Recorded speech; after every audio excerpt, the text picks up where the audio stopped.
now reading The Blue Castle, a novel by L.M. Montgomery, a public domain text. Chapter 22. The next thing the Sterlings heard was that Valancy had been seen with Barney Snaith in a movie theatre in Port Lawrence, and after it at supper in a Chinese restaurant there. This was quite true, and no one was more surprised at it than Valancy herself. Barney had come along in Lady Jane, one dim twilight, and told Valancy unceremoniously if she wanted a drive to hop in. "I'm going to the port. Will you go there with me?" His eyes were teasing, and there was a bit of defiance in his voice. Valancy, who did not conceal from herself that she would have gone anywhere with him to any place, hopped in without more ado. They tore into and through Deerwood. Mrs. Frederick and Cousin Stickles, taking a little air on the veranda, saw them whirl by in a cloud of dust and sought comfort in each other's eyes. Valancy, who in some dim pre-existence had been afraid of a car, was hatless, and her hair was blowing wildly round her face. She would certainly come down with bronchitis and die at Roaring Abel's. She wore a low-necked dress and her arms were bare.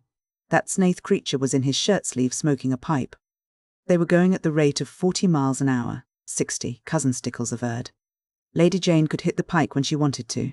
Valancy waved her hand gaily to her relatives. As for Mrs. Frederick, she was wishing she knew how to go into hysterics. "Was it for this," she demanded in hollow tones, "that I suffered the pangs of motherhood? I will not believe," said Cousin Stickles solemnly, "that our prayers will not yet be answered."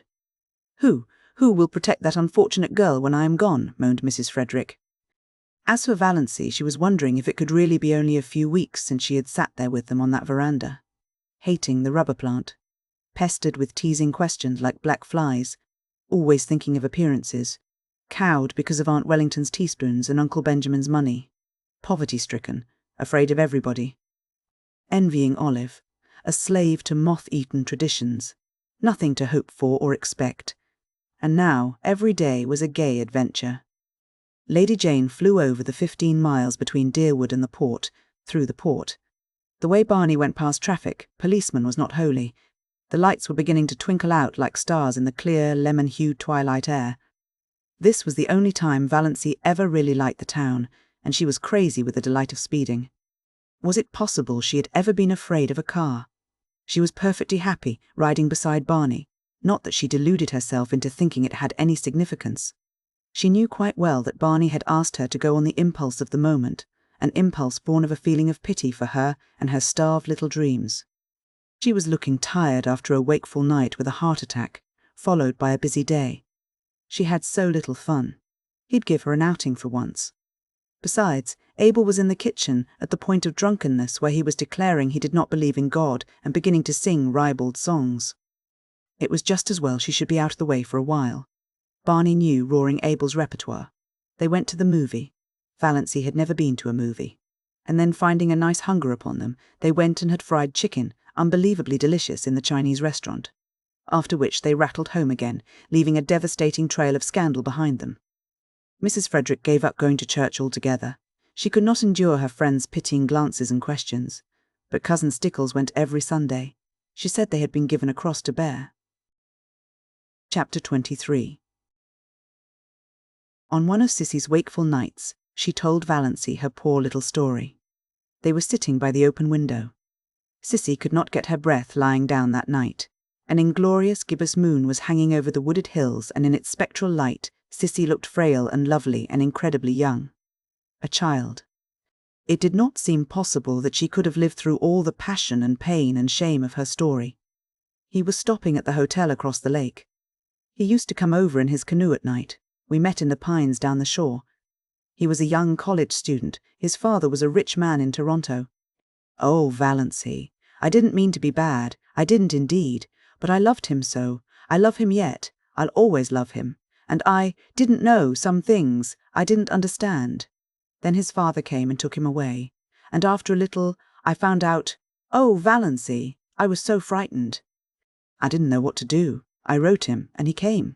He said he would marry me, Valancy. And why? And why? Oh, Valancy, he didn't love me any more. I saw that at a glance. He was just offering to marry me because he thought he ought to, because he was sorry for me. He wasn't bad. But he was so young, and what was I that he should keep on loving me? Never mind making excuses for him, said Valancy a bit shortly, so you wouldn't marry him. I couldn't, not when he didn't love me anymore. Somehow, I can't explain, it seemed a worse thing to do than the other. He argued a little, but he went away.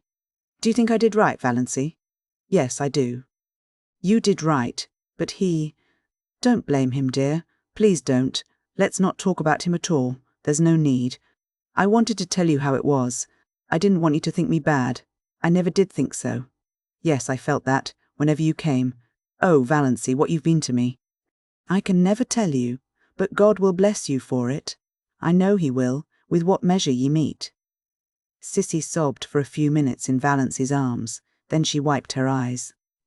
Well, that's almost all. I came home. I wasn't really so very unhappy. I suppose I should have been, but I wasn't. Father wasn't hard on me, and my baby was so sweet while he lived. I was even happy. I loved him so much, the dear little thing. He was so sweet, Valancy, with such lovely blue eyes, and little rings of pale gold hair like silk floss, and tiny dimpled hands.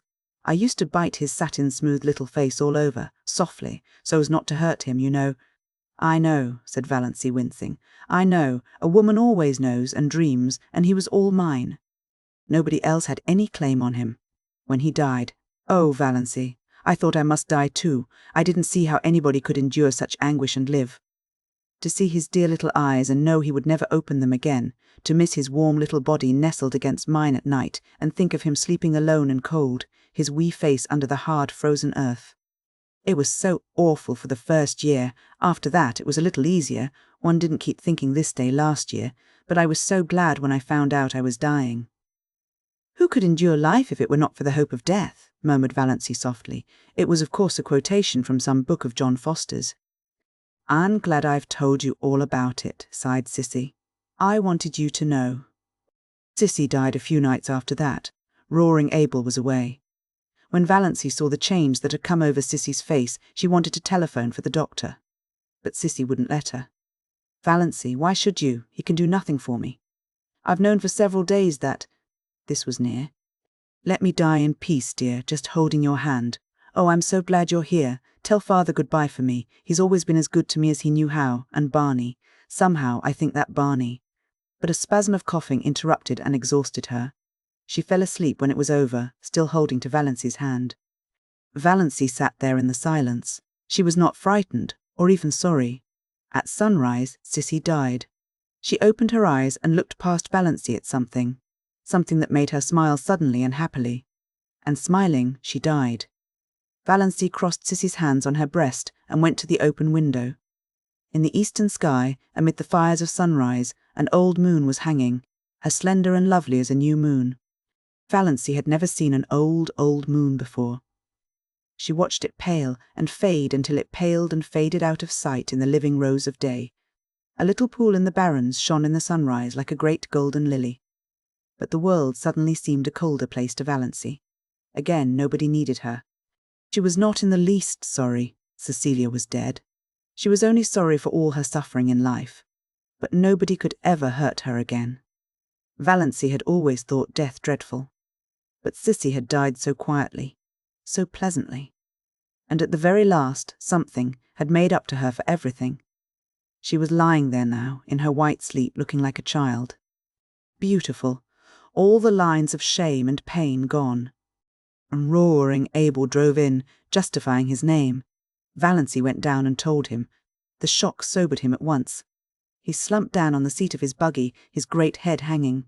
Sissy dead, he said vacantly. I didn't think it would have come so soon. Dead. She used to run down the lane to meet me with a little white rose stuck in her hair. Sissy used to be a pretty little girl, and a good little girl. She has always been a good little girl, said Valancy. Chapter 24. Valancy herself made Sissy ready for burial. No hands but hers should touch that pitiful, wasted little body. The old house was spotless on the day of the funeral. Barney Snaith was not there. He had done all he could to help Valancy before it. He had shrouded the pale Cecilia in white roses from the garden, and then had gone back to his island. But everybody else was there. All Deerwood and up back came. They forgave Sissy splendidly at last. Mr. Bradley gave a very beautiful funeral address. Valancy had wanted her old Free Methodist man, but Roaring Abel was obdurate. He was a Presbyterian, and no one but a Presbyterian minister should bury his daughter. Mr. Bradley was very tactful. He avoided all dubious points, and it was plain to be seen he hoped for the best. 6 reputable citizens of Deerwood bore Cecilia Gay to her grave in decorous Deerwood Cemetery. Among them was Uncle Wellington. The Sterlings all came to the funeral, men and women. They had had a family conclave over it. Surely now that Cissy Gay was dead, Valancy would come home. She simply could not stay there with Roaring Abel. That being the case, the wisest course, decreed Uncle James, was to attend the funeral. Legitimize the whole thing, so to speak, show Deerwood that Valancy had really done a most creditable deed in going to nurse poor Cecilia Gay, and that her family backed her up in it. Death, the miracle worker, suddenly made the thing quite respectable. If Valancy would return to home and decency while public opinion was under its influence, all might yet be well. Society was suddenly forgetting all Cecilia's wicked doings, and remembering what a pretty modest little thing she had been. And motherless, motherless. It was the psychological moment, said Uncle James. So the Sterlings went to the funeral. Even Cousin Gladys' neuritis allowed her to come. Cousin Stickles was there, her bonnet dripping all over her face, crying as woefully as if Cissy had been her nearest and dearest. Funerals always brought Cousin Stickles' own sad bereavement back, and Uncle Wellington was a pallbearer. Valancy, pale, subdued, looking, her slanted eyes smudged with purple in her snuff-brown dress, moving quietly about, finding seats for people, consulting in undertones with minister and undertaker marshalling the mourners into the parlour, was so decorous and proper and Sterlingish that her family took heart of grace. This was not, could not be, the girl who had sat all night in the woods with Barney Snaith, who had gone tearing bareheaded through Deerwood and Port Lawrence. This was the Valancy they knew. Really, surprisingly capable and efficient. Perhaps she had always been kept down a bit too much. Amelia really was rather strict. Hadn't had a chance to show what was in her. So thought the Sterlings. And Edward Beck from the Port Road, a widower with a large family who was beginning to take notice, took notice of Valancy and thought she might make a mighty fine second wife. No beauty, but a 50-year-old widower, Mr. Beck told himself very reasonably, couldn't expect everything. Altogether, it seemed that Valancy's matrimonial chances were never so bright as they were at Cecilia Gay's funeral. What the Sterlings and Edward Beck would have thought had they known the back of Valancy's mind must be left to the imagination. Valancy was hating the funeral, hating the people who came to stare with curiosity at Cecilia's marble-white face, hating the smugness, hating the dragging melancholy singing, hating Mr. Bradley's cautious platitudes. If she could have had her absurd way, there would have been no funeral at all. She would have covered Cissy over with flowers, shut her away from prying eyes, and buried her beside her nameless little baby in the grassy burying ground under the pines of the up-back church, with a bit of kindly prayer from the old Free Methodist minister. She remembered Cissy saying once, "I wish I could be buried deep in the heart of the woods where nobody would ever come to say, 'Cissy Gay is buried here,' and tell over my miserable story." But this, however, it would soon be over. Valancy knew, if the Sterlings and Edward Beck didn't, exactly what she intended to do then. She had lain awake all the preceding night, thinking about it, and finally deciding on it. When the funeral procession had left the house, Mrs. Frederick sought out Valancy in the kitchen. "My child," she said tremulously, "you'll come home now?" "Home," said Valancy absently. She was getting on an apron and calculating how much tea she must put to steep for supper. There would be several guests from up back, distant relatives of the Gays who had not remembered them for years. And she was so tired she wished she could borrow a pair of legs from the cat. "Yes, home," said Mrs. Frederick with a touch of asperity. "I suppose you won't dream of staying here now, alone with Roaring Abel?" "Oh, no, I'm not going to stay here," said Valancy. "Of course, I'll have to stay for a day or two to put the house in order generally, but that will be all." "Excuse me, Mother, won't you? I've a frightful lot to do. All those up-back people will be here to supper." Mrs. Frederick retreated in considerable relief, and the Sterlings went home with lighter hearts. "We will just treat her as if nothing had happened when she comes back," decreed Uncle Benjamin. "That will be the best plan, just as if nothing had happened." Chapter 25. On the evening of the day after the funeral, Roaring Abel went off for a spree. He had been sober for 4 whole days and could endure it no longer. Before he went, Valancy told him she would be going away the next day. Roaring Abel was sorry and said so. A distant cousin from up back was coming to keep house for him, quite willing to do so now since there was no sick girl to wait on. But Abel was not under any delusions concerning her. She won't be like you, my girl. Well, I'm obliged to you. You helped me out of a bad hole, and I won't forget it. And I won't forget what you did for Sissy. I'm your friend, and if you ever want any of the Sterlings spanked and sot in a corner, send for me. I'm going to wet my whistle. Lord, but I'm dry. Don't reckon I'll be back afore tomorrow night, so if you're going home tomorrow, goodbye now. I may go home tomorrow, said Valancy, but I'm not going back to Deerwood. Not going. You'll find the key on the woodshed nail, interrupted Valancy politely and unmistakably. The dog will be in the barn and the cat in the cellar. Don't forget to feed her till your cousin comes. The pantry is full and I made bread and pies today. Goodbye, Mr. Gay. You have been very kind to me, and I appreciate it. We've had a decent time of it together, and that's a fact, said Roaring Abel. You're the best small sport in the world, and your little finger is worth the whole Sterling clan tied together. Goodbye, and good luck. Valancy went out to the garden. Her legs trembled a little, but otherwise she felt and looked composed. She held something tightly in her hand. The garden was lying in the magic of the warm, odorous July twilight. A few stars were out, and the robins were calling through the velvety silences of the barrens. Valancy stood by the gate expectantly. Would he come? If he did not, he was coming. Valancy heard Lady Jane Grey far back in the woods. Her breath came a little more quickly. Nearer and nearer, she could see Lady Jane now, bumping down the lane. Nearer, nearer, he was there. He had sprung from the car and was leaning over the gate, looking at her. Going home, Miss Sterling? I don't know yet, said Valancy slowly. Her mind was made up, with no shadow of turning, but the moment was very tremendous. I thought I'd run down and ask if there was anything I could do for you, said Barney. Valancy took it with a canter. Yes, there is something you can do for me, she said, evenly and distinctly. Will you marry me? For a moment, Barney was silent. There was no particular expression on his face. Then he gave an odd laugh. Come now, I knew luck was just waiting round the corner for me. All the signs have been pointing that way today. Wait. Valancy lifted her hand. I'm in earnest, but I want to get my breath after that question. Of course, with my bringing up, I realise perfectly well that this is one of the things a lady should not do. But why? Why? For 2 reasons. Valancy was still a little breathless, but she looked Barney straight in the eyes, while all the dead Sterlings revolved rapidly in their graves, and the living ones did nothing, because they did not know that Valancy was at that moment proposing lawful marriage to the notorious Barney Snaith and Everidging. The first reason is I, Valancy, tried to say, I love you, but could not. She had to take refuge in a pretended flippancy. I'm crazy about you. The second is this. She handed him Dr. Trent's letter. Barney opened it with the air of a man thankful to find some safe, sane thing to do. As he read it, his face changed. He understood, more perhaps than Valancy wanted him to. Are you sure nothing can be done for you? Valancy did not misunderstand the question. Yes. You know Dr. Trent's reputation in regard to heart disease. I haven't long to live, perhaps only a few months, a few weeks. I want to live them. I can't go back to Deerwood. You know what my life was like there. And she managed it this time. I love you. I want to spend the rest of my life with you. That's all. Barney folded his arms on the gate and looked gravely enough at a white, saucy star that was winking at him just over Roaring Abel's kitchen chimney. You don't know anything about me. I may be a murderer.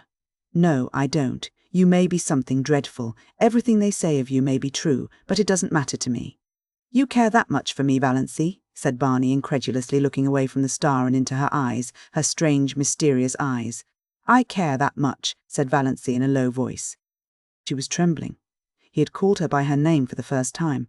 It was sweeter than another man's caress could have been just to hear him say her name like that. If we are going to get married, said Barney, speaking suddenly in a casual, matter-of-fact voice, some things must be understood. Everything must be understood, said Valancy. I have things I want to hide, said Barney coolly. You are not to ask me about them. I won't, said Valancy. You must never ask to see my mail. Never. And we are never to pretend anything to each other. We won't, said Valancy. You won't even have to pretend you like me. If you marry me, I know you're only doing it out of pity. And we'll never tell a lie to each other about anything, a big lie or a petty lie. Especially a petty lie, agreed Valancy. And you'll have to live back on my island. I won't live anywhere else. That's partly why I want to marry you, said Valancy. Barney peered at her. I believe you mean it. Well, let's get married then. Thank you, said Valancy with a sudden return of primness. She would have been much less embarrassed if he had refused her. I suppose I haven't any right to make conditions. But I'm going to make one. You are never to refer to my heart or my liability to sudden death. You are never to urge me to be careful. You are to forget, absolutely forget, that I'm not perfectly healthy. I have written a letter to my mother. Here it is. You are to keep it. I have explained everything in it. If I drop dead suddenly, as I likely will do, it will exonerate me in the eyes of your kindred from the suspicion of having poisoned you, said Barney with a grin. Exactly. Valancy laughed gaily. Dear me, I'm glad this is over. It has been a bit of an ordeal. You see, I'm not in the habit of going about asking men to marry me. It is so nice of you not to refuse me or offer to be a brother. I'll go to the port tomorrow and get a license. We can be married tomorrow evening. Dr. Stalling, I suppose? Heavens, no. Valancy shuddered. Besides, he wouldn't do it. He'd shake his forefinger at me, and I'd jilt you at the altar. No, I want my old Mr. Towers to marry me. Will you marry me as I stand? Demanded Barney. A passing car, full of tourists, honked loudly. It seemed derisively. Valancy looked at him. Blue homespun shirt, nondescript hat, muddy overalls, unshaved. Yes, she said. Barney put his hands over the gate and took her little cold ones gently in his. Valancy, he said, trying to speak lightly, of course I'm not in love with you. Never thought of such a thing as being in love. But do you know, I've always thought you were a bit of a dear. Chapter 26. The next day passed for Valancy like a dream. She could not make herself or anything she did seem real. She saw nothing of Barney, though she expected he must go rattling past on his way to the port for a license. Perhaps he had changed his mind. But at dusk, the lights of Lady Jane suddenly swooped over the crest of the wooded hill beyond the lane. Valancy was waiting at the gate for her bridegroom. She wore her green dress and her green hat because she had nothing else to wear. She did not look or feel at all bride. She really looked like a wild elf strayed out of the greenwood. But that did not matter. Nothing at all mattered except that Barney was coming for her. Ready? Said Barney, stopping Lady Jane with some new horrible noises. Yes. Valancy stepped in and sat down. Barney was in his blue shirt and overalls, but they were clean overalls. He was smoking a villainous looking pipe, and he was bareheaded. But he had a pair of oddly smart boots on under his shabby overalls, and he was shaved. They clattered into Deerwood and through Deerwood and hit the long wooded road to the port. Haven't changed your mind, said Barney. No. Have you? No. That was their whole conversation on the 15 miles. Everything was more dreamlike than ever. Valancy didn't know whether she felt happy, or terrified, or just plain fool. And the lights of Port Lawrence were about them. Valancy felt as if she was surrounded by the gleaming, hungry eyes of hundreds of great stealthy panthers. Barney briefly asked where Mr. Towers lived, and Valancy as briefly told him. They stopped before the shabby little house in an unfashionable street. They went into the small, shabby parlour. Barney produced his licence, so he had got it. Also a ring. This thing was real. She, Valancy Sterling, was actually on the point of being married. They were standing up together before Mr. Towers. Valancy heard Mr. Towers and Barney saying things. She heard some other person saying things. She herself was thinking of the way she had once planned to be married, away back in her early teens when such a thing had not seemed impossible. White silk and tulle veil and orange blossoms, no bridesmaid. But one flower girl, in a frock of cream shadow lace over pale pink, with a wreath of flowers in her hair, carrying a basket of roses and lilies, of the valley. And the groom, a noble-looking creature, irreproachably clad in whatever the fashion of the day decreed. Valancy lifted her eyes and saw herself and Barney in the little, slanting, distorting mirror over the mantelpiece. She in her odd, unbridled green hat and dress, Barney in shirt and overalls. But it was Barney. That was all that mattered. No veil, no flowers, no guests, no presents, no wedding cake, but just Barney. For all the rest of her life there would be Barney. Mrs. Snaith, I hope you will be very happy, Mr. Towers was saying. He had not seemed surprised at their appearance, not even at Barney's overalls. He had seen plenty of queer weddings up back. He did not know Valancy was one of the Deerwood Sterlings. He did not even know there were Deerwood Sterlings. He did not know Barney Snaith was a fugitive from justice. Really, he was an incredibly ignorant old man. Therefore he married them and gave them his blessing very gently and solemnly, and prayed for them that night after they had gone away. His conscience did not trouble him at all. "What a nice way to get married," Barney was saying as he put Lady Jane in gear. "No fuss and flub-dub. I never supposed it was half so easy." "For heaven's sake," said Valancy suddenly, "let's forget we are married and talk as if we weren't. I can't stand another drive like the one we had coming in." Barney howled and threw Lady Jane into high with an infernal noise. "And I thought I was making it easy for you," he said. "You didn't seem to want to talk." "I didn't, but I wanted you to talk. I don't want you to make love to me, but I want you to act like an ordinary human being. Tell me about this island of yours. What sort of a place is it?" "The jolliest place in the world. You're going to love it." "The first time I saw it, I loved it. Old Tom Montgomery owned it then. He built the little shack on it, lived there in winter, and rented it to Toronto people in summer. I bought it from him. Became by that one simple transaction a landed proprietor owning a house and an island. There is something so satisfying in owning a whole island, and isn't an uninhabited island a charming idea? I'd wanted to own one ever since I'd read Robinson Crusoe. It seemed too good to be true. And beauty. Most of the scenery belongs to the government, but they don't tax you for looking at it, and the moon belongs to everybody. You won't find my shack very tidy. I suppose you'll want to make it tidy." "Yes," said Valancy honestly. "I have to be tidy. I don't really want to be, but untidiness hurts me. Yes, I'll have to tidy up your shack." "I was prepared for that," said Barney with a hollow groan. "But," continued Valancy relentingly, "I won't insist on your wiping your feet when you come in. No, you'll only sweep up after me with the air of a martyr," said Barney. "Well, anyway, you can't tidy the lean-to. You can't even enter it. The door will be locked, and I shall keep the key." "Bluebeard's chamber," said Valancy. "I shan't even think of it. I don't care how many wives you have hanging up in it, so long as they're really dead. Dead as doornails. You can do as you like in the rest of the house. There's not much of it, just one big living room and one small bedroom. Well built, though. Old Tom loved his job. The beams of our house are cedar and the rafters fir. Our living room windows face west and east. It's wonderful to have a room where you can see both sunrise and sunset. I have 2 cats there, Banjo and Good Luck. Adorable animals. Banjo is a big, enchanting, grey devil cat, striped of course. I don't care a hang for any cat that hasn't stripes. I never knew a cat who could swear as genteelly and effectively as Banjo. His only fault is that he snores horribly when he is asleep. Luck is a dainty little cat, always looking wistfully at you, as if he wanted to tell you something. Maybe he will pull it off sometime. Once in 1,000 years you know one cat is allowed to speak. My cats are philosophers. Neither of them ever cries over spilt milk. 2 old crows live in a pine tree on the point, and are reasonably neighbourly.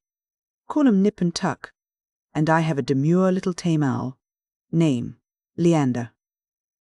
I brought him up from a baby, and he lives over on the mainland, and chuckles to himself o' nights. And bats. It's a great place for bats at night. Scared of bats? No, I like them. So do I. Nice, queer, uncanny, mysterious creatures, coming from nowhere, going nowhere. Swoop. Banjo likes them too, eats them.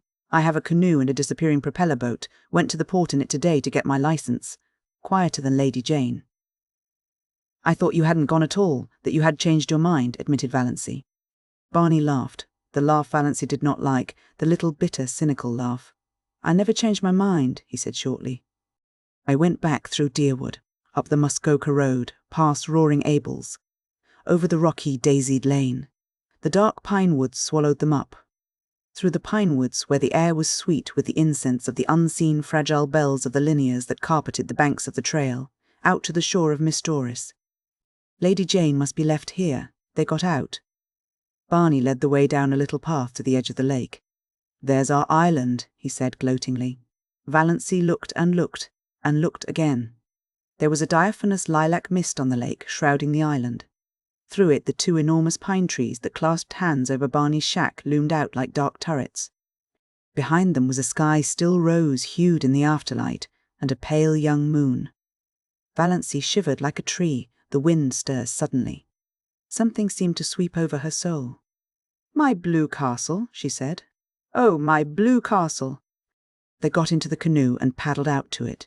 They left behind the realm of every day and things known and landed on a realm of mystery and enchantment where anything might happen, anything might be true. Barney lifted Valancy out of the canoe and swung her to a lichen, covered rock under a young pine tree. His arms were about her, and suddenly his lips were on hers. Valancy found herself shivering with the rapture of her first kiss. "Welcome home, dear," Barney was saying. Chapter 27. Cousin Georgiana came down the lane leading up to her little house. She lived half a mile out of Deerwood, and she wanted to go into Amelia's and find out if Doss had come home yet. Cousin Georgiana was anxious to see Doss. She had something very important to tell her. Something, she was sure, Doss would be delighted to hear. Poor Doss, she had had rather a dull life of it. Cousin Georgiana owned to herself that she would not like to live under Amelia's thumb, but that would be all changed now. Cousin Georgiana felt tremendously important. For the time being, she quite forgot to wonder which of them would go next. And here was Doss herself, coming along the road from Roaring Abel's in such a queer green dress and hat.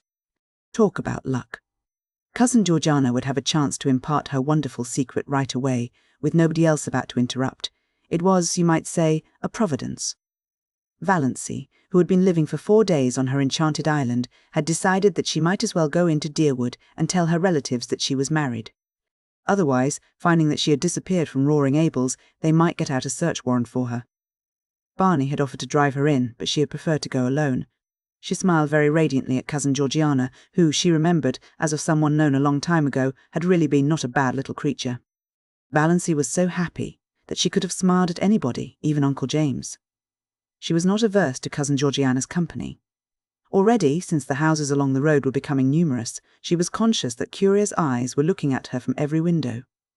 "I suppose you're going home, dear Doss," said Cousin Georgiana as she shook hands, furtively eyeing Valancy's dress and wondering if she had any petticoat on at all. "Sooner or later," said Valancy cryptically. "Then I'll go along with you. I've been wanting to see you ferry especially, Doss dear. I've something quite wonderful to tell you." "Yes," said Valancy absently. What on earth was Cousin Georgiana looking so mysterious and important about? But did it matter? No, nothing mattered but Barney and the blue castle up back in Miss Torres. "Who do you suppose called to see me the other day?" asked Cousin Georgiana archly. Valancy couldn't guess. "Edward Beck." Cousin Georgiana lowered her voice almost to a whisper. "Edward Beck?" Why the italics?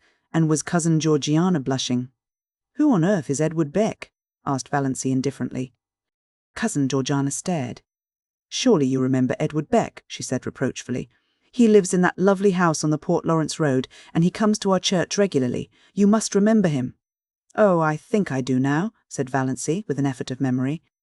"He's that old man with a wen on his forehead and dozens of children, who always sits in the pew by the door, isn't he?" "Not dozens of children, dear. Oh no, not dozens, not even 1 dozen. Only 9. At least only 9 that count. The rest are dead." "He isn't old. He's only about 48, the prime of life, Doss. And what does it matter about a wen?" "Nothing, of course," agreed Valancy quite sincerely. It certainly did not matter to her whether Edward Beck had a wen or a dozen wens or no wen at all, but Valancy was getting vaguely suspicious. There was certainly an air of suppressed triumph about Cousin Georgiana. Could it be possible that Cousin Georgiana was thinking of marrying again? Marrying Edward Beck? Absurd. Cousin Georgiana was 65 if she were a day, and her little anxious face was as closely covered with fine wrinkles as if she had been 100. But still. "My dear," said Cousin Georgiana, "Edward Beck wants to marry you." Valancy stared at Cousin Georgiana for a moment, then she wanted to go off into a peal of laughter. But she only said, "Me?" "Yes, you. He fell in love with you at the funeral, and he came to consult me about it. I was such a friend of his first wife, you know." "He is very much in earnest, Dossie, and it's a wonderful chance for you. He's very well off, and you know, you... I'm not so young as I once was," agreed Valancy, to her that hack shall be given. "Do you really think I would make a good stepmother, Cousin Georgiana?" "I'm sure you would." "You were always so fond of children, but 9 is such a family to start with," objected Valancy gravely. "The 2 oldest are grown up, and the 3rd almost. That leaves only 6 that really count. And most of them are boys. So much easier to bring up than girls. There's an excellent book, Health Care of the Growing Child. Gladys has a copy, I think." It would be such a help to you, and there are books about morals. You'd manage nicely. Of course I told Mr. Beck that I thought you would jump at him, supplied Valancy. Oh, no, dear, I wouldn't use such an indelicate expression. I told him I thought you would consider his proposal favourably. And you will, won't you, dearie? There's only one obstacle, said Valancy dreamily. You see, I'm married already. Married? Cousin Georgiana stopped stock-still and stared at Valancy. Married? Yes, I was married to Barney Snaith last Tuesday evening in Port Lawrence. There was a convenient gatepost hard by.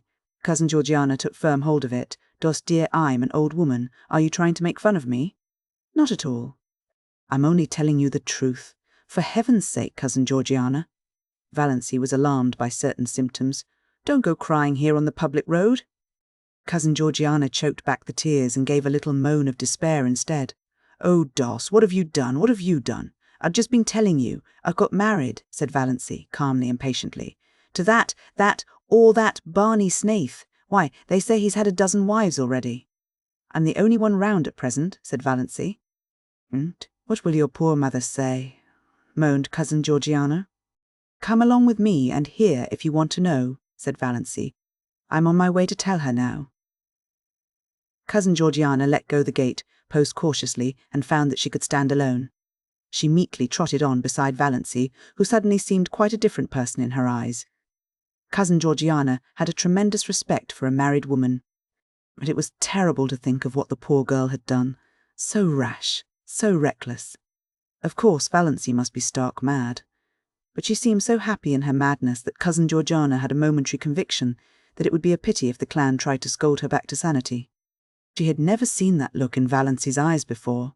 But what would Amelia say? And Ben? To marry a man you know nothing about, thought Cousin Georgiana aloud. I know more about him than I know of Edward Beck, said Valancy. Edward Beck goes to church, said Cousin Georgiana. Does your husband? He has promised that he will go with me on fine Sundays, said Valancy. When they turned in at the Sterling Gate, Valancy gave an exclamation of surprise. Look at my rose bush, why it's blooming. It was, covered with blossoms. Great crimson, velvety blossoms, fragrant, glowing, wonderful. My cutting it to pieces must have done it good, said Valancy, laughing. She gathered a handful of the blossoms. They would look well on the supper table of the veranda at Miss Torres, and went, still laughing, up the walk, conscious that Olive was standing on the steps, Olive, goddess-like, in loveliness, looking down with a slight frown on her forehead. Olive, beautiful, insolent, her full form voluptuous in its swathings of rose silk and lace, her golden brown hair curling richly under her big, white-frilled hat, her colour ripe and melting. Beautiful, thought Valancy coolly, but, as if she suddenly saw her cousin through new eyes, without the slightest touch of distinction. So Valancy had come home, thank goodness, thought Olive. But Valancy was not looking like a repentant, returned prodigal. This was the cause of Olive's frown.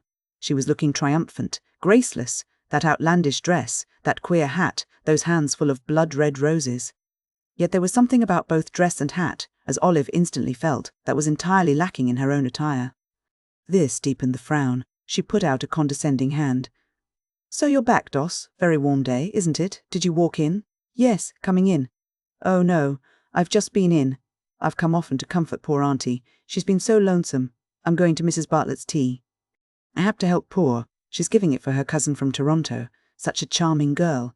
You'd have loved meeting her, Doss. I think Mrs. Bartlett did send you a card. Perhaps you'll drop in later on. No, I don't think so, said Valancy indifferently. I'll have to be home to get Barney's supper. We're going for a moonlit canoe ride around Miss Towers tonight. Barney? Supper? Gasped Olive. What do you mean, Valancy Sterling? Valancy Snaith, by the grace of God. Valancy flaunted her wedding ring in Olive's stricken face. Then she nimbly stepped past her and into the house. Cousin Georgiana followed. She would not miss a moment of the great scene, even though Olive did look as if she were going to faint. Olive did not faint. She went stupidly down the street to Mrs. Bartlett's. What did Doss mean? She couldn't have. That ring... Oh, what fresh scandal was that wretched girl bringing on her defenceless family now? She should have been shut up long ago. Valancy opened the sitting-room door and stepped unexpectedly right into a grim assemblage of Sterlings. They had not come together of malice prepense. Aunt Wellington and Cousin Gladys and Aunt Mildred and Cousin Sarah had just called in on their way home from a meeting of the Missionary Society. Uncle James had dropped in to give Amelia some information regarding a doubtful investment. Uncle Benjamin had called, apparently, to tell them it was a hot day and asked them what was the difference between a bee and a donkey. Cousin Stickles had been tactless enough to know the answer. One gets all the honey, the other all the wax, and Uncle Benjamin was in a bad humour. In all of their minds, unexpressed, was the idea of finding out if Valancy had yet come home, and, if not, what steps must be taken in the matter. Well, here was Valancy at last, a poised, confident thing, not humble and deprecating as she should have been, and so oddly, improperly young-looking. She stood in the doorway and looked at them, Cousin Georgiana timorous, expectant, behind her. Valancy was so happy she didn't hate her people any more. She could even see a number of good qualities in them that she had never seen before, and she was sorry for them. Her pity made her quite gentle. "Well, Mother," she said pleasantly. "So you've come home at last," said Mrs. Frederick, getting out a handkerchief. She dared not be outraged, but she did not mean to be cheated of her tears. "Well, not exactly," said Valancy. She threw her bomb. "I thought I ought to drop in and tell you I was married. Last Tuesday night, to Barney Snaith."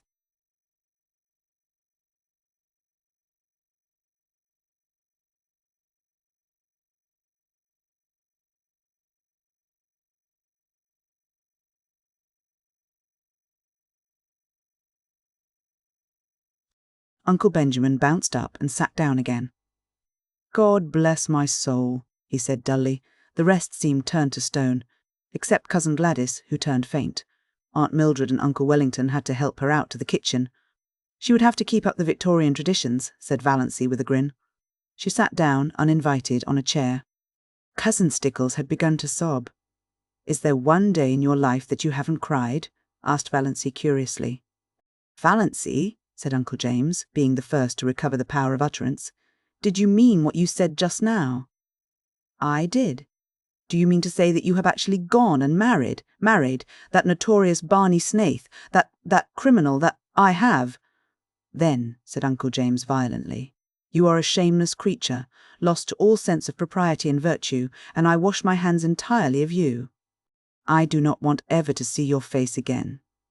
"What have you left to say when I commit murder?" asked Valancy. Uncle Benjamin again appealed to God to bless his soul. That drunken outlaw, a dangerous spark appeared in Valancy's eyes. They might say what they liked to and of her, but they should not abuse Barney. "Say damn and you'll feel better," she suggested. "I can express my feelings without blasphemy, and I tell you, you have covered yourself with eternal disgrace and infamy by marrying that drunkard. You would be more endurable if you got drunk occasionally. Barney is not a drunkard." "He was seen drunk in Port Lawrence, pickled to the gills," said Uncle Benjamin. "If that is true, and I don't believe it, he had a good reason for it. Now I suggest that you all stop looking tragic and accept the situation. I'm married, you can't undo that, and I'm perfectly happy." "I suppose we ought to be thankful he has really married her," said Cousin Sarah, by way of trying to look on the bright side. "If he really has," said Uncle James, who had just washed his hands of Valancy. "Who married you?" "Mr. Towers, of Port Lawrence." "By a free Methodist," groaned Mrs. Frederick, as if to have been married by an imprisoned Methodist would have been a shade less disgraceful. It was the first thing she had said. Mrs. Frederick didn't know what to say. The whole thing was too horrible, too nightmarish. She was sure she must wake up soon. After all their bright hopes at the funeral. "It makes me think of those, what d'ye call, Ems," said Uncle Benjamin helplessly. "Those yarns, you know, of fairies taking babies out of their cradles. Valancy could hardly be a changeling at 29, said Aunt Wellington satirically. "She was the oddest-looking baby I ever saw, anyway," averred Uncle Benjamin. "I said so at the time. You remember, Amelia? I said I had never seen such eyes in a human head." "I'm glad I never had any children," said Cousin Sarah. "If they don't break your heart in one way, they do it in another." "Isn't it better to have your heart broken than to have it wither up?" queried Valancy. "Before it could be broken, it must have felt something splendid. That would be worth the pain." "Dippy, clean dippy," muttered Uncle Benjamin, with a vague, unsatisfactory feeling that somebody had said something like that before. "Valancy," said Mrs. Frederick solemnly, "do you ever pray to be forgiven for disobeying your mother?" I should pray to be forgiven for obeying you so long, said Valancy stubbornly, but I don't pray about that at all. I just thank God every day for my happiness. I would rather, said Mrs. Frederick, beginning to cry rather belatedly, see you dead before me than listen to what you have told me today. Valancy looked at her mother and aunts and wondered if they could ever have known anything of the real meaning of love. She felt sorrier for them than ever. They were so very pitiable, and they never suspected it. Barney Snaith is a scoundrel to have deluded you into marrying him, said Uncle James violently. Oh, I did the deluding. I asked him to marry me, said Valancy with a wicked smile. Have you no pride? Demanded Aunt Wellington. Lots of it. I am proud that I have achieved a husband by my own unaided efforts. Cousin Georgiana here wanted to help me to Edward Beck. Edward Beck is worth $20,000 and has the finest house between here and Port Lawrence, said Uncle Benjamin. That sounds very fine, said Valancy scornfully, but it isn't worth that, she snapped her fingers, compared to feeling Barney's arms around me and his cheek against mine. Oh, Doss, said Cousin Stickles. Cousin Sarah said, oh, Doss, Aunt Wellington said. Valancy, you need not be indecent. Why, it surely isn't indecent to like to have your husband put his arm around you. I should think it would be indecent if you didn't. Why expect decency from her? Inquired Uncle James sarcastically. She has cut herself off from decency forevermore. She has made her bed. Let her lie on it. Thanks, said Valancy very gratefully. How you would have enjoyed being taught Marder. Now, I must really be getting back. Mother, may I have those 3 woolen cushions I worked last winter? Take them. Take everything, said Mrs. Frederick. Oh, I don't want everything, or much. I don't want my blue castle cluttered, just the cushions. I'll call for them some day when we motor in. Valancy rose and went to the door. There she turned. She was sorrier than ever for them all. I had no blue castle in the purple solitudes of Miss Toys. The trouble with you people is that you don't laugh enough, she said. Doss, dear, said Cousin Georgiana mournfully, some day you will discover that blood is thicker than water. Of course it is, but who wants water to be thick? Parried Valancy. We want water to be thin, sparkling, crystal clear. Cousin Stickles groaned. Valancy would not ask any of them to come and see her. She was afraid they would come out of curiosity. But she said, Do you mind if I drop in and see you once in a while, Mother? My house will always be open to you, said Mrs. Frederick with a mournful dignity. You should never recognise her again, said Uncle James sternly, as the door closed behind Valancy. I cannot quite forget that I am a mother, said Mrs. Frederick. My poor, unfortunate girl. I dare say the marriage isn't legal, said Uncle James comfortingly. He has probably been married 6 times before, but I am through with her. I have done all I could, Amelia. I think you will admit that. Henceforth, Uncle James was terribly solemn about it. Valancy is to me as one dead. Mrs. Barney Snaith, said Cousin Georgiana, as if trying it out to see how it would sound. He has a score of aliases, no doubt, said Uncle Benjamin. For my part, I believe the man is half Indian. I haven't a doubt they're living in a wigwam. If he has married her under the name of Snaith, and it isn't his real name, wouldn't that make the marriage null and void? Asked Cousin Stickles hopefully. Uncle James shook his head. No, it is the man who marries, not the name. You know, said Cousin Gladys, who had recovered and returned but was still shaky, I had a distinct premonition of this at Herbert's silver dinner. I remarked it at the time, when she was defending Snaith. You remember, of course. It came over me like a revelation. I spoke to David when I went home about it. What, demanded Aunt Wellington of the Universe, has come over Valancy? Valancy? The Universe did not answer, but Uncle James did. Isn't there something coming up of late about secondary personalities cropping out? I don't hold with many of those newfangled notions, but there may be something in this one. It would account for her incomprehensible conduct. Valancy is so fond of mushrooms, sighed Cousin Georgiana. I'm afraid she'll get poisoned eating toadstools by mistake living up back in the woods. There are worse things than death, said Uncle James, believing that it was the first time in the world that such a statement had been made. Nothing can ever be the same again, sobbed Cousin Stickles.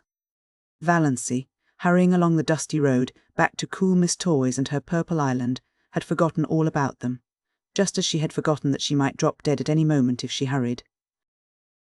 Chapter 28. Summer passed by. The Sterling clan, with the insignificant exception of Cousin Georgiana, had tacitly agreed to follow Uncle James's example and look upon Valancy as one dead. To be sure, Valancy had an unquiet, ghostly habit of recurring resurrections when she and Barney clattered through Deerwood and out to the port in that unspeakable car. Valancy bareheaded, with stars in her eyes. Barney, bareheaded, smoking his pipe. But shaved. Always shaved now, if any of them had noticed it. They even had the audacity to go into Uncle Benjamin's store to buy groceries. Twice Uncle Benjamin ignored them. Was not Valancy one of the dead? While Snaith had never existed. But the third time he told Barney he was a scoundrel who should be hung for luring an unfortunate, weak-minded girl away from her home and friends. Barney's one straight eyebrow went up.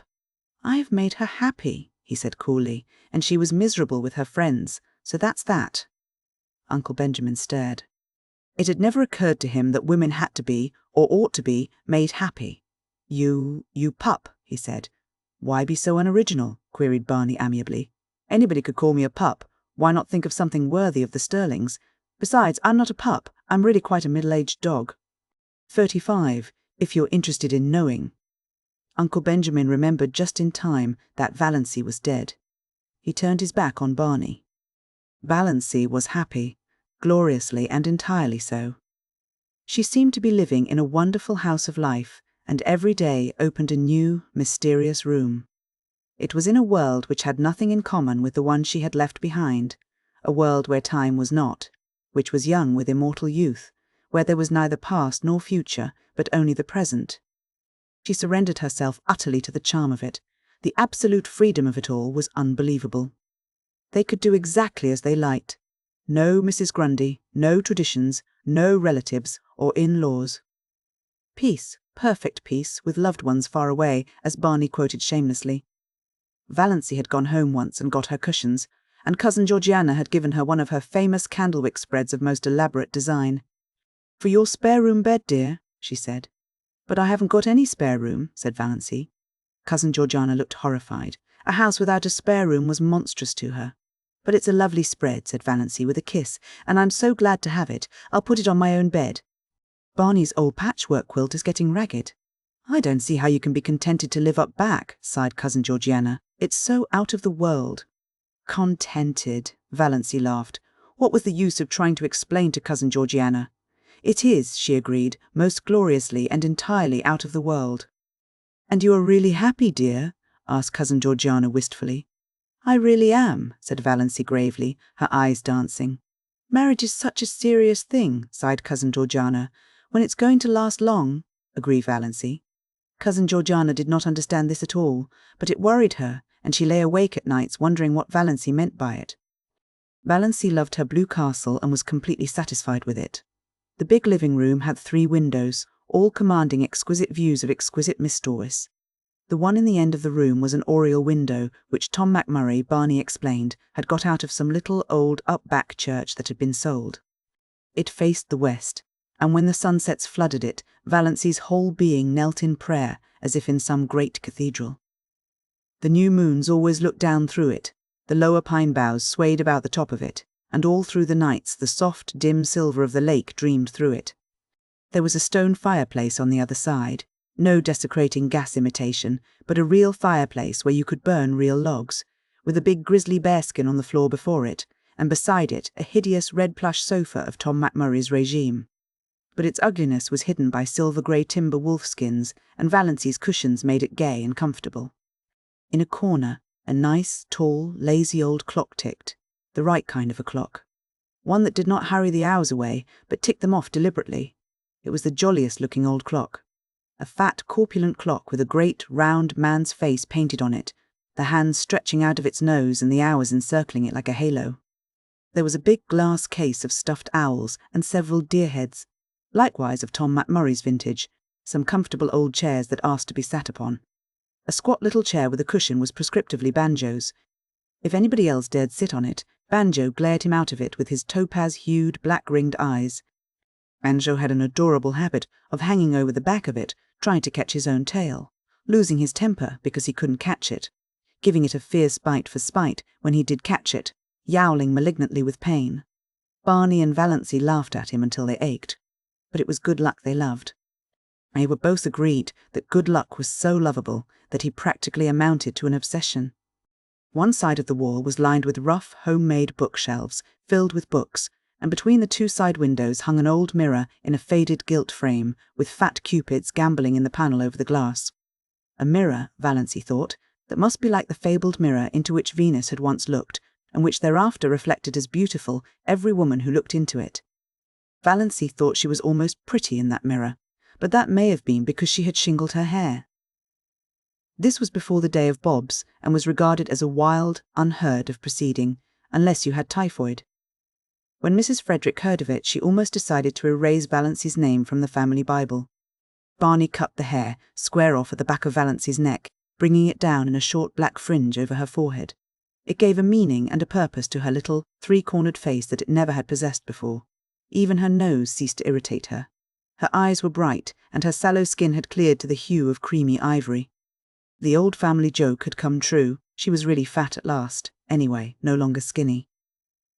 Valancy might never be beautiful, but she was of the type that looks its best in the woods, elfin, mocking, alluring. Her heart bothered her very little. When an attack threatened, she was generally able to head it off with Dr. Trent's prescription. The only bad one she had was one night when she was temporarily out of medicine. And it was a bad one. For the time being, Valancy realized keenly that death was actually waiting to pounce on her any moment. But the rest of the time she would not, did not let herself remember it at all. Chapter 29. Valancy toiled not, neither did she spin. There was really very little work to do. She cooked their meals on a coal-oil stove, performing all her little domestic rites carefully and exultingly, and they ate out on the veranda that almost overhung the lake. Before them lay Miss Towys like a scene out of some fairy tale of old time, and Barney smiling his twisted, enigmatical smile at her across the table. "What a view old Tom picked out when he built this shack," Barney would say exultantly. Supper was the meal Valancy liked best. The faint laughter of winds was always about them, and the colours of Miss Towys, imperial and spiritual under the changing clouds, were something that cannot be expressed in mere words. Shadows, too, clustering in the pines until a wind shook them out and pursued them over Miss Towys. They lay all day along the shores, threaded by ferns and wild blossoms. They stole around the headlands in the glow of the sunset until twilight wove them all into one great web of dusk. The cats, with their wise, innocent little faces, would sit on the veranda railing and eat the tidbits Barney flung them, and how good everything tasted. Valancy, amid all the romance of Miss Towys, never forgot that men had stomachs. Barney paid her no end of compliments on her cooking. After all, he admitted, there's something to be said for square meals. I'd mostly got along by boiling 2 or 3 dozen eggs hard at once, and eating a few when I got hungry, with a slice of bacon once in a while, and a jorum of tea. Valancy poured tea out of Barney's little battered old pewter teapot of incredible age. She had not even a set of dishes, only Barney's mismatched chipped bits, and a dear, big, pobby old jug of robin's egg blue. After the meal was over, they would sit there and talk for hours, or sit and say nothing, in all the languages of the world, Barney pulling away at his pipe, Valancy dreaming idly and deliciously, gazing at the far-off hills beyond Miss Towys, where the spires of firs came out against the sunset. The moonlight would begin to silver, the Miss Towys dusk. Bats would begin to swoop darkly against the pale western gold. The little waterfall that came down on the high bank not far away would, by some whim of the wildwood gods, begin to look like a wonderful white woman beckoning through the spicy, fragrant evergreens, and Leander would begin to chuckle diabolically on the mainland shore. How sweet it was to sit there and do nothing in the beautiful silence, with Barney at the other side of the table, smoking. There were plenty of other islands in sight, though none were near enough to be troublesome as neighbours. There was one little group of islets far off to the west, which they called the Fortunate Isles. At sunrise they looked like a cluster of emeralds, at sunset like a cluster of amethysts. They were too small for houses, but the lights on the larger islands would bloom out all over the lake, and bonfires would be lighted on their shores, streaming up into the wood shadows and throwing great blood-red ribbons over the waters. Music would drift to them alluringly from boats here and there, or from the verandas on the big house of the millionaire on the biggest island. "Would you like a house like that, Moonlight?" Barney asked, once waving his hand at it. He had taken to calling her Moonlight, and Valancy loved it. "No," said Valancy, who had once dreamed of a mountain castle 10 times the size of the rich man's cottage, and now pitied the poor inhabitants of palaces. "No, it's too elegant. I would have to carry it with me everywhere I went, on my back like a snail. It would own me, possess me, body and soul. I like a house I can love and cuddle and boss. Just like ours here. I don't envy Hamilton Gossard, the finest summer residence in Canada. It is magnificent, but it isn't my blue castle. Away down at the far end of the lake, they got every night a glimpse of a big continental train rushing through a clearing. Valancy liked to watch its lighted windows flash by and wonder who was on it and what hopes and fears it carried. She also amused herself by picturing Barney and herself going to the dances and dinners in the houses on the islands, but she did not want to go in reality. Once they did go to a masquerade dance in the pavilion at one of the hotels up the lake and had a glorious evening, but slipped away in their canoe, before unmasking time, back to the Blue Castle. It was lovely. But I don't want to go again, said Valancy. So many hours a day, Barney shut himself up in Bluebeard's chamber. Valancy never saw the inside of it. From the smells that filtered through at times, she concluded he must be conducting chemical experiments or counterfeiting money. Valancy supposed there must be smelly processes in making counterfeit money, but she did not trouble herself about it. She had no desire to peer into the locked chambers of Barney's house of life. His past and his future concerned her not, only this rapturous present. Nothing else mattered. Once he went away and stayed away 2 days and nights. He had asked Valancy if she would be afraid to stay alone, and she had said she would not. He never told her where he had been. She was not afraid to be alone, but she was horribly lonely. The sweetest sound she had ever heard was Lady Jane's clatter through the woods when Barney returned, and then his signal whistle from the shore. She ran down to the landing rock to greet him, to nestle herself into his eager arms. They did seem eager arms. "Have you missed me, Moonlight?" Barney was whispering. "It seems 100 years since you went away," said Valancy. "I won't leave you again." "You must," protested Valancy, "if you want to.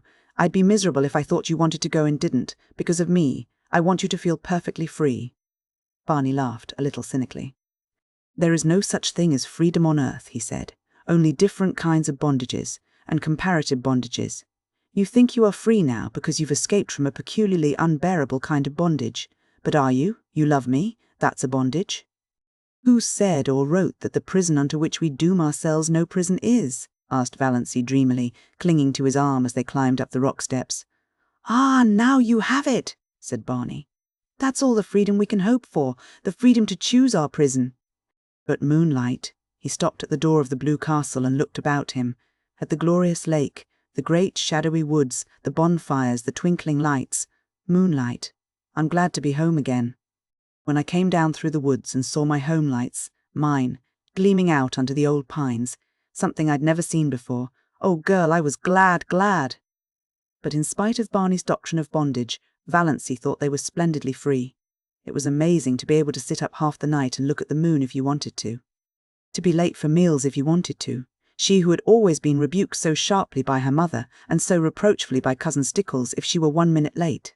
Dawdle over meals as long as you wanted to. Leave your crusts if you wanted to. Not come home at all for meals if you wanted to. Sit on a sun-warm rock and paddle your bare feet in the hot sand if you wanted to. Just sit and do nothing in the beautiful silence if you wanted to. In short, do any fool thing you wanted to whenever the notion took you. If that wasn't freedom, what was? Chapter 30. They didn't spend all their days on the island. They spent more than half of them wandering at will through the enchanted Muskoka country. Barney knew the woods as a book, and he taught their lore and craft to Valancy. He could always find trail and haunt of the shy wood people. Valancy learned the different fairy likenesses of the mosses, the charm and exquisiteness of woodland blossoms. She learned to know every bird at sight and mimic its call, though never so perfectly as Barney. She made friends with every kind of tree. She learned to paddle a canoe as well as Barney himself. She liked to be out in the rain, and she never caught cold.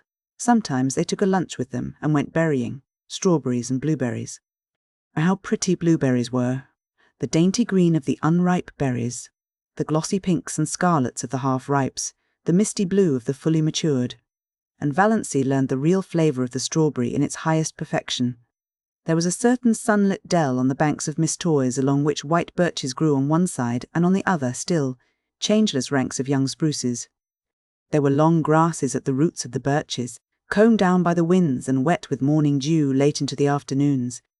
Here they found berries that might have graced the banquets of Lucullus, great ambrosial sweetnesses hanging like rubies to long, rosy stalks.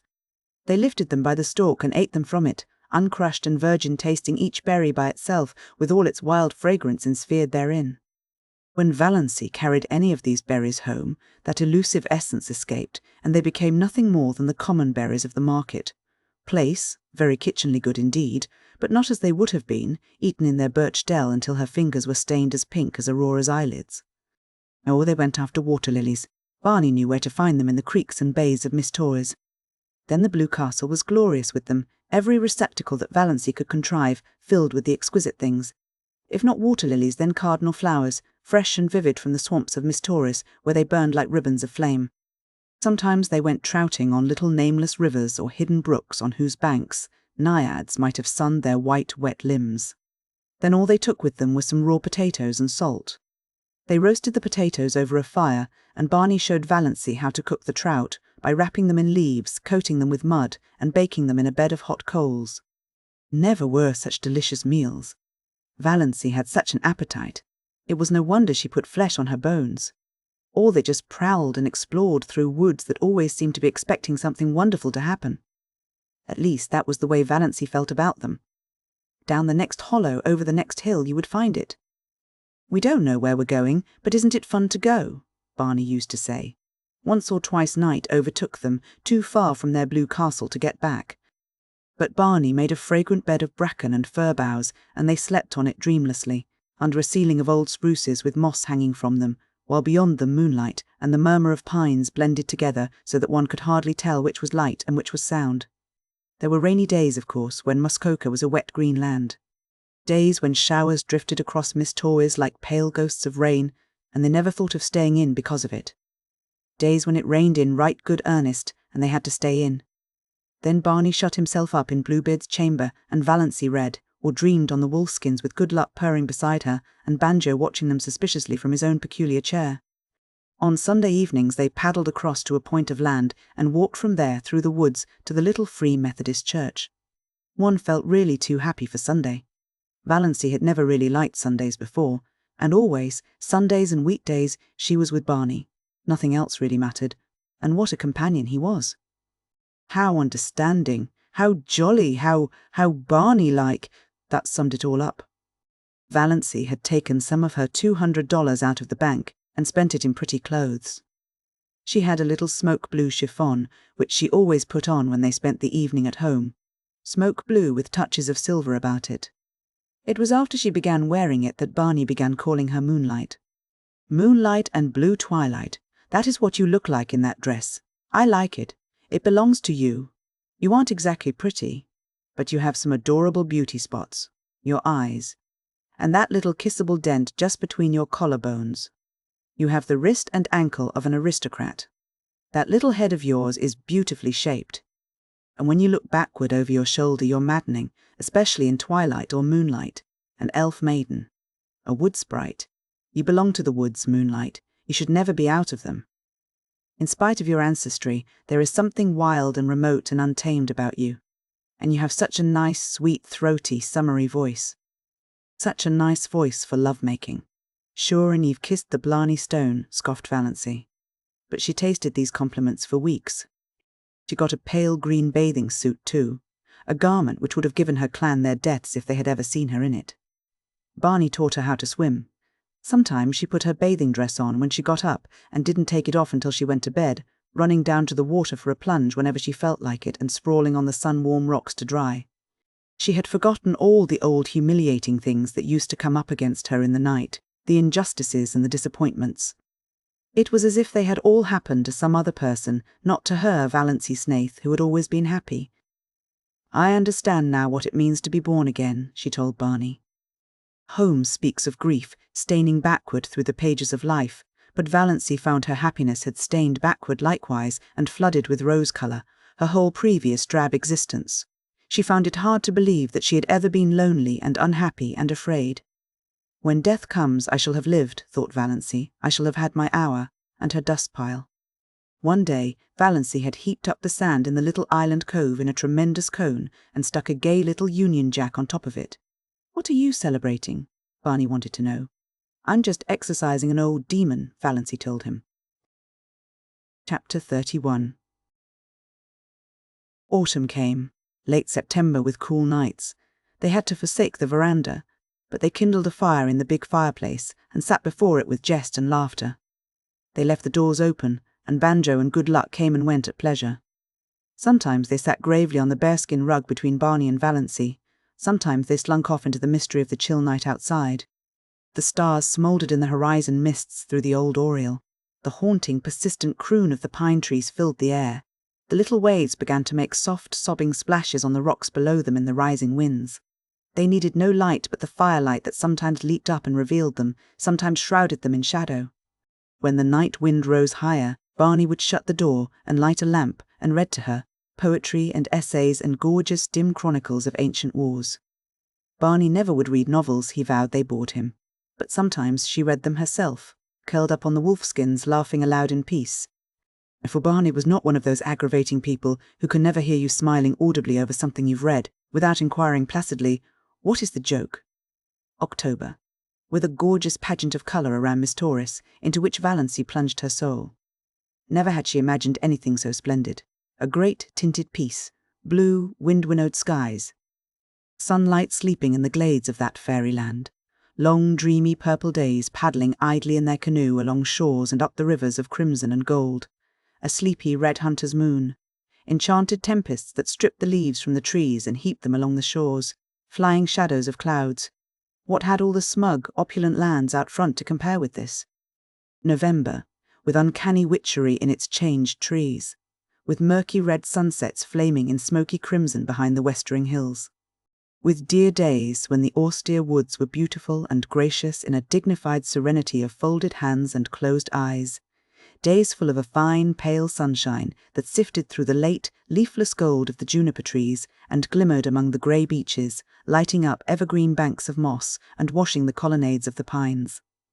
Days with a high-sprung sky of flawless turquoise. Days when an exquisite melancholy seemed to hang over the landscape and dream about the lake. But days, too, of the wild blackness of great autumn storms followed by dank, wet, streaming nights when there was witch-laughter in the pines and fitful moans among the mainland trees. What cared they? Old Tom had built his roof well, and his chimney drew.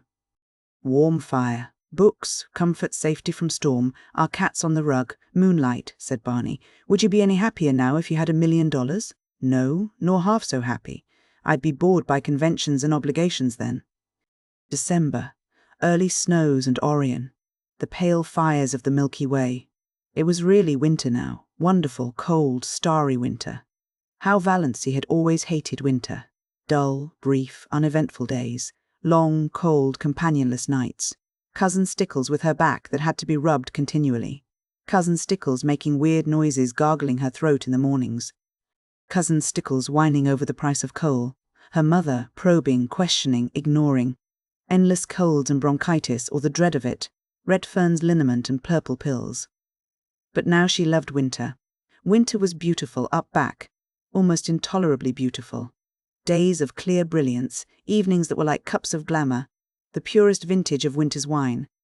Nights with their fire of stars, cold, exquisite winter sunrises, lovely ferns of ice all over the windows of the blue castle, moonlight on birches in a silver thaw. Ragged shadows on windy evenings, torn, twisted, fantastic shadows.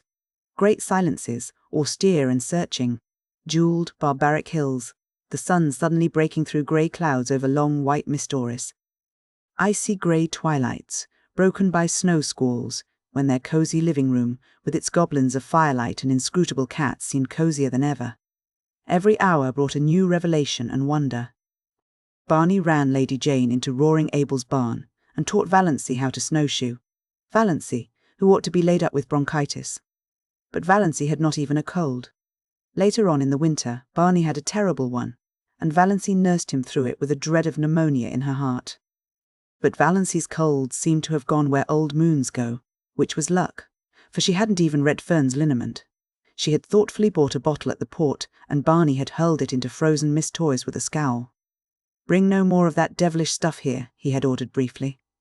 It was the first and last time he had spoken harshly to her. They went for long tramps through the exquisite reticence of winter woods and the silver jungles of frosted trees, and found loveliness everywhere. At times they seemed to be walking through a spellbound world of crystal and pearl, so white and radiant were clearings and lakes and sky. The air was so crisp and clear that it was half intoxicating. Once they stood in a hesitation of ecstasy at the entrance of a narrow path between ranks of birches. Every twig and spray was outlined in snow. The undergrowth along its sides was a little fairy forest cut out of marble. The shadows cast by the pale sunshine were fine and spiritual.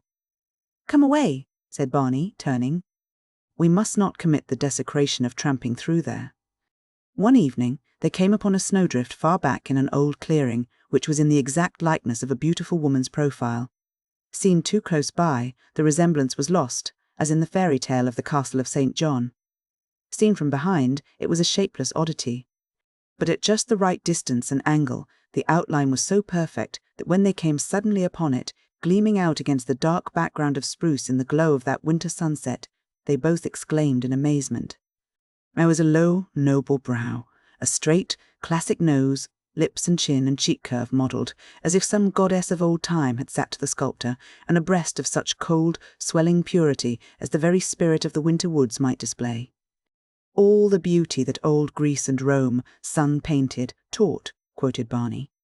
"And to think no human eyes save ours have seen or will see it," breathed Valancy, who felt at times as if she were living in a book by John Foster. As she looked around her, she recalled some passages she had marked in the new Foster book Barney had brought her from the port, with an adjuration not to expect him to read or listen to it. "All the tintings of winter woods are extremely delicate and elusive," recalled Valancy. "When the brief afternoon wanes and the sun just touches the tops of the hills, there seems to be all over the woods an abundance, not of colour, but of the spirit of colour. There is really nothing but pure white after all, but one has the impression of fairy-like blendings of rose and violet, opal and heliotrope on the slopes, in the dingles and along the curves of the forest land. You feel sure the tint is there, but when you look at it directly, it is gone. From the corner of your eye you are aware that it is lurking over yonder in a spot where there was nothing but pale purity a moment ago. Only just when the sun is setting is there a fleeting moment of real colour. Then the redness streams out over the snow and incarnadines the hills and rivers and smites the crest of the pines with flame. Just a few minutes of transfiguration and revelation, and it is gone." "I wonder if John Foster ever spent a winter in Mistawis," said Valancy. "Not likely," scoffed Barney. "People who write tosh like that generally write it in a warm house on some smug city street." "You are too hard on John Foster," said Valancy severely. "No one could have written that little paragraph I read you last night without having seen it first. You know he couldn't." "I didn't listen to it," said Barney morosely. "You know I told you I wouldn't." "Then you've got to listen to it now," persisted Valancy. She made him stand still on his snowshoes while she repeated it. She is a rare artist, this old Mother Nature, who works for the joy of working and not in any spirit of vain show. Today, the fir woods are a symphony of greens and greys, so subtle that you cannot tell where one shade begins to be the other. Grey trunk, green bough, grey-green moss above the white, grey-shadowed floor. Yet the old gypsy doesn't like unrelieved monotones. She must have a dash of colour. See it. A broken dead fir bough of a beautiful red-brown, swinging among the beards of moss. "Good Lord, do you learn all that fellow's books by heart?" was Barney's disgusted reaction as he strode off. "John Foster's books were all that saved my soul alive the past 5 years, averred Valancy. "Oh, Barney, look at that exquisite filigree of snow in the furrows of that old elm tree trunk." When they came out to the lake, they changed from snowshoes to skates and skated home. For a wonder Valancy had learned, when she was a little schoolgirl, to skate on the pond behind the Deerwood school. She never had any skates of her own, but some of the other girls had lent her theirs, and she seemed to have a natural knack of it. Uncle Benjamin had once promised her a pair of skates for Christmas, but when Christmas came, he had given her rubbers instead. She had never skated since she grew up, but the old trick came back quickly, and glorious were the hours she and Barney spent skimming over the white lakes and past the dark islands where the summer cottages were closed and silent. Tonight they flew down Miss Torres before the wind, in an exhilaration that crimsoned Valancy's cheeks under her white tam. And at the end was her dear little house on the island of pines, with a coating of snow on its roof, sparkling in the moonlight. Its windows glinted impishly at her in the stray gleams. "Looks exactly like a picture book, doesn't it?" said Barney. They had a lovely Christmas. No rush, no scramble, no niggling attempts to make ends meet. No wild effort to remember whether she hadn't given the same kind of present to the same person 2 Christmases before. No mob of last-minute shoppers, no dreary family reunions where she sat mute and unimportant, no attacks of nerves. They decorated the blue castle with pine boughs, and Valancy made delightful little tinsel stars and hung them up amid the greenery. She cooked a dinner to which Barney did full justice, while Good Luck and Banjo picked the bones. "A land that can produce a goose like that is an admirable land," vowed Barney. "Canada forever." And they drank to the Union Jack a bottle of dandelion wine that Cousin Georgiana had given Valancy along with the bedspread. "One never knows," Cousin Georgiana had said solemnly, "when one may need a little stimulant."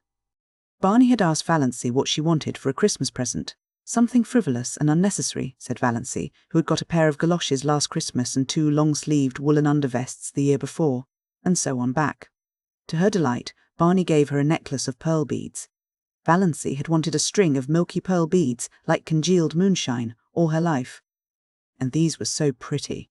All that worried her was that they were really too good. They must have cost a great deal, $15 at least. Could Barney afford that? She didn't know a thing about his finances. She had refused to let him buy any of her clothes. She had enough for that, she told him, as long as she would need clothes. In a round, black jar on the chimney-piece, Barney put money for their household expenses, always enough. The jar was never empty, though Valancy never caught him replenishing it. He couldn't have much, of course, and that necklace, but Valancy tossed care aside. She would wear it and enjoy it. It was the first pretty thing she had ever had. Chapter 32. New Year. The old, shabby, inglorious, outlived calendar came down. The new one went up. January was a month of storms. It snowed for 3 weeks on end. The thermometer went miles below zero and stayed there. But, as Barney and Valancy pointed out to each other, there were no mosquitoes, and the roar and crackle of their big fire drowned the howls of the north wind.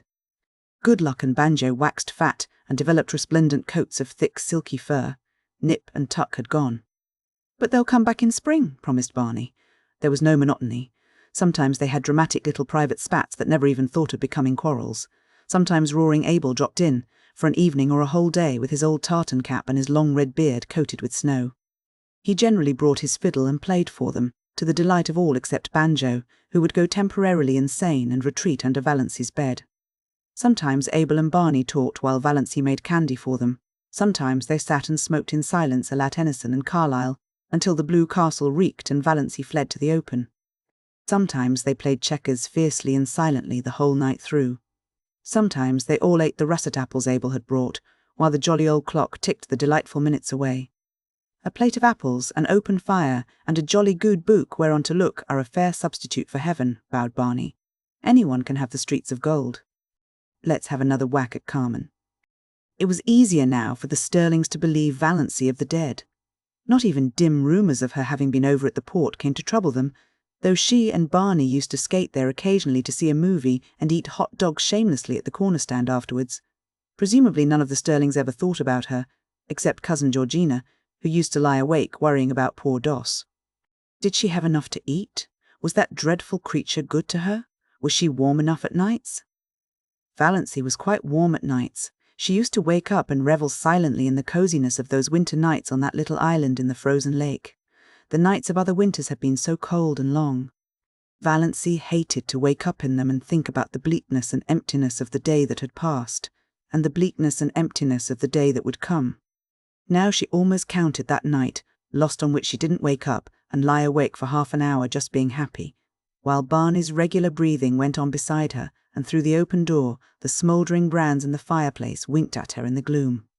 It was very nice to feel a little lucky cat jump up on your bed in the darkness and snuggle down at your feet purring, but Banjo would be sitting dowly by himself out in front of the fire like a brooding demon. At such moments Banjo was anything but canny, but Valancy loved his uncanniness. The side of the bed had to be right against the window. There was no other place for it in the tiny room.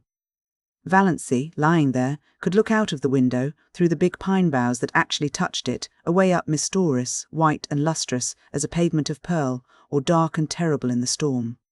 Sometimes the pine boughs tapped against the panes with friendly signals. Sometimes she heard the little hissing whisper of snow against them right at her side. Some nights the whole outer world seemed given over to the empery of silence. Then came nights when there would be a majestic sweep of wind in the pines. Nights of dear starlight, when it whistled freakishly and joyously around the blue castle. Brooding nights before storm, when it crept along the floor of the lake with a low, wailing cry of boding and mystery. Valancy wasted many perfectly good sleeping hours in these delightful communings. But she could sleep as long in the morning as she wanted to. Nobody cared. Barney cooked his own breakfast of bacon and eggs, and then shut himself up in Bluebeard's chamber till supper time. Then they had an evening of reading and talk. They talked about everything in this world, and a good many things in other worlds. They laughed over their own jokes until the blue castles re-echoed. "You do laugh beautifully," Barney told her once. "It makes me want to laugh just to hear you laugh. There's a trick about your laugh, as if there were so much more fun back of it that you wouldn't let out. Did you laugh like that before you came to Miss Toy's, Moonlight?" "I never laughed at all, really. I used to giggle foolishly when I felt I was expected to, but now the laugh just comes." It struck Valancy more than once that Barney himself laughed a great deal oftener than he used to, and that his laugh had changed. It had become wholesome.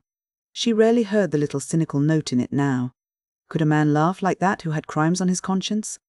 Yet Barney must have done something. Valancy had indifferently made up her mind as to what he had done. She concluded he was a defaulting bank cashier. She had found in one of Barney's books an old clipping cut from a Montreal paper in which a vanished defaulting cashier was described. The description applied to Barney, as well as to half a dozen other men Valancy knew, and from some casual remarks he had dropped from time to time, she concluded he knew Montreal rather well. Valancy had it all figured out in the back of her mind. Barney had been in a bank. He was tempted to take some money to speculate, meaning, of course, to put it back. He had got in deeper and deeper, until he found there was nothing for it but flight. It had happened so to scores of men. He had, Valancy was absolutely certain, never meant to do wrong. Of course, the name of the man in the clipping was Bernard Craig. But Valancy had always thought Snaith was an alias. Not that it mattered. Valancy had only one unhappy night that winter. It came in late March, when most of the snow had gone and Nip and Tuck had returned. Barney had gone off in the afternoon for a long woodland tramp, saying he would be back by dark if all went well. Soon after he had gone, it had begun to snow. The wind rose, and presently Miss Torys was in the grip of one of the worst storms of the winter. It tore up the lake and struck at the little house. The dark, angry woods on the mainland scowled at Valancy, menace in the toss of their boughs, threats in their windy gloom, terror in the roar of their hearts. The trees on the island crouched in fear. Valancy spent the night huddled on the rug before the fire, her face buried in her hands, when she was not vainly peering from the oriel in a futile effort to see through the furious smoke of wind and snow that had once been blue-dimpled Miss Torys. Where was Barney? Lost on the merciless lakes? Sinking exhausted in the drifts of the pathless woods? Valancy died 100 deaths that night and paid in full for all the happiness of her blue castle. When morning came, the storm broke and cleared. The sun shone gloriously over Miss Torys, and at noon Barney came home. Valancy saw him from the oriel as he came around a wooded point, slender and black against the glistening white world. She did not run to meet him. Something happened to her knees and she dropped down on Banjo's chair. Luckily Banjo got out from under in time, his whiskers bristling with indignation. Barney found her there, her head buried in her hands. "Barney, I thought you were dead," she whispered. Barney hooted. "After 2 years of the Klondike, did you think a baby storm like this could get me? I spent the night in that old lumber shanty over by Muskoka. A bit cold, but snug enough. Little goose, your eyes look like burnt holes in a blanket. Did you sit up here all night worrying over an old woodsman like me?" "Yes," said Valancy. "I couldn't help it. The storm seemed so wild. Anybody might have been lost in it. When I saw you come round the point, something happened to me. I don't know what. It was as if I had died and come back to life. I can't describe it any other way." Chapter 33. Spring. Miss Torys black and sullen for a week or two, then flaming in sapphire and turquoise. Lilac and rose again, laughing through the oriel, caressing its amethyst islands, rippling under winds soft as silk.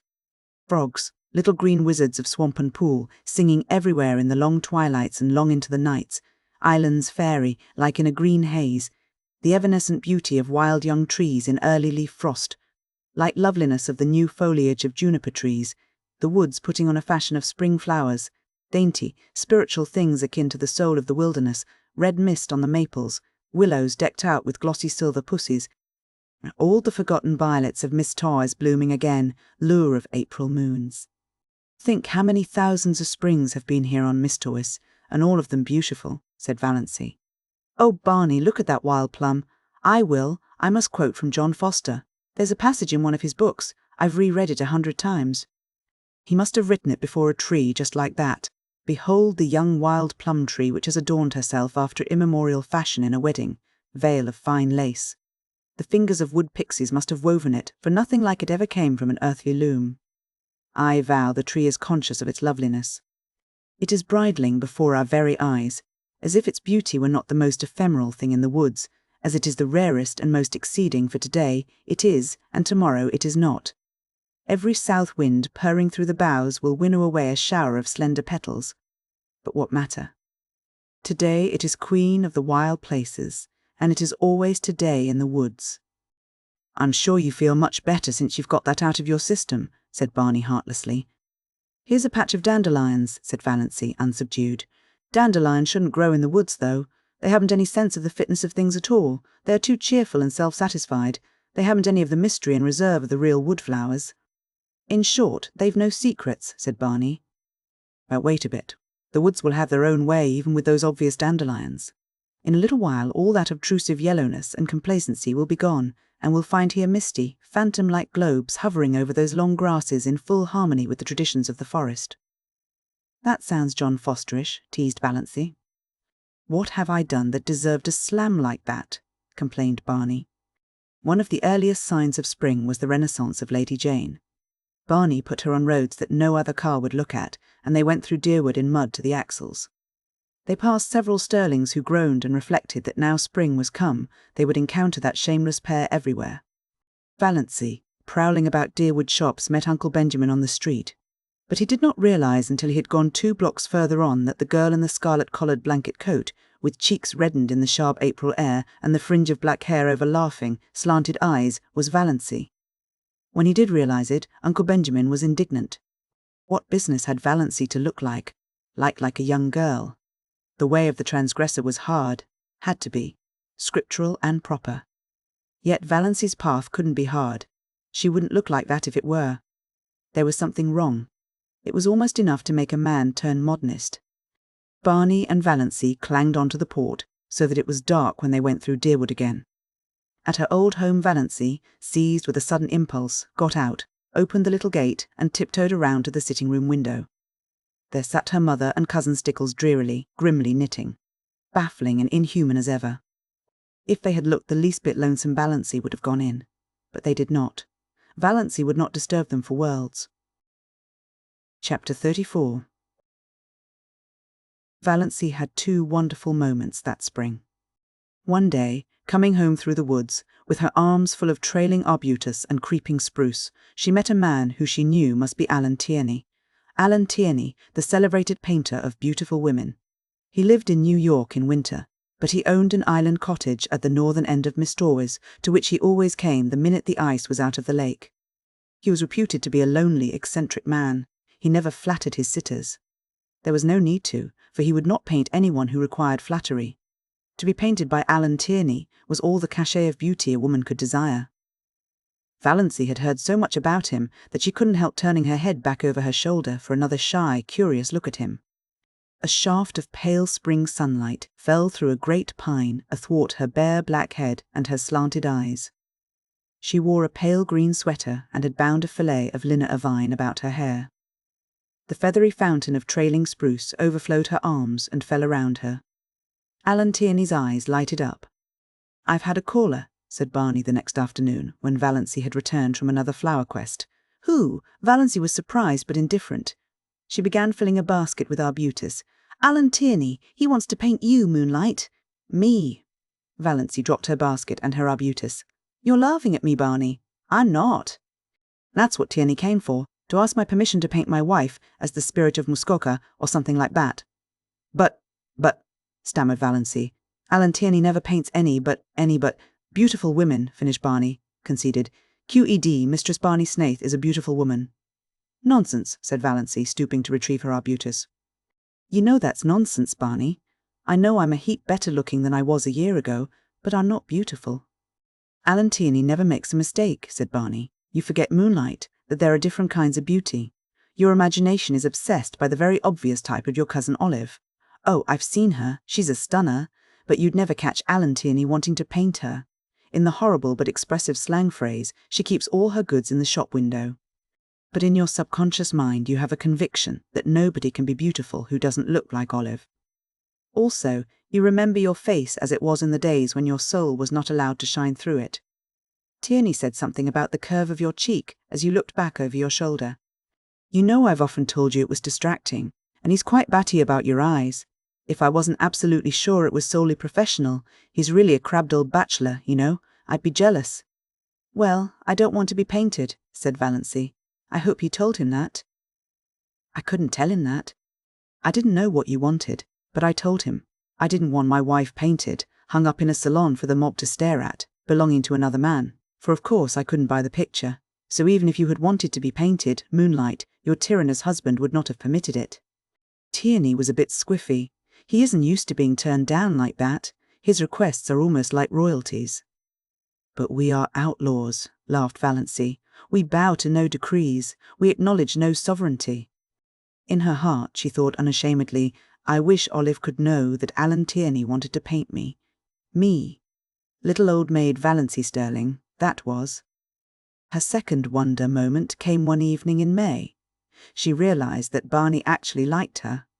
She had always hoped he did, but sometimes she had a little, disagreeable, haunting dread that he was just kind and nice and chummy out of pity, knowing that she hadn't long to live and determined she should have a good time as long as she did live.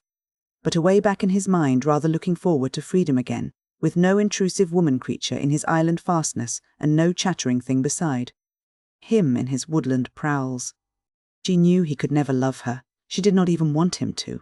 If he loved her, he would be unhappy when she died. Valancy never flinched from the plain word, no, passing away for her, and she did not want him to be the least unhappy. But neither did she want him to be glad or relieved. She wanted him to like her and miss her as a good chum. But she had never been sure until this night that he did. They had walked over the hills in the sunset. They had the delight of discovering a virgin spring in a ferny hollow and had drunk together from it out of a birch-bark cup. They had come to an old tumble-down rail fence and sat on it for a long time. They didn't talk much, but Valancy had a curious sense of wornness. She knew that she couldn't have felt that if he hadn't liked her. "You nice little thing," said Barney suddenly. "Oh, you nice little thing, sometimes I feel you're too nice to be real, that I'm just dreaming you." "Why can't I die now, this very minute, when I am so happy?" thought Valancy. Well, it couldn't be so very long now. Somehow, Valancy had always felt she would live out the year Dr. Trent had allotted. She had not been careful, she had never tried to be. But somehow, she had always counted on living out her year. She had not let herself think about it at all. But now, sitting here beside Barney, with her hand in his, a sudden realization came to her. She had not had a heart attack for a long while. 2 months, at least. The last one she had had was 2 or 3 nights before Barney was out in the storm. Since then she had not remembered she had a heart. Well, no doubt, it betokened the nearness of the end. Nature had given up the struggle. There would be no more pain. I'm afraid heaven will be very dull after this past year, thought Valancy. But perhaps one will not remember. Would that be nice? No, no. I don't want to forget Barney. I'd rather be miserable in heaven remembering him than happy forgetting him. And I'll always remember through all eternity that he really, really liked me.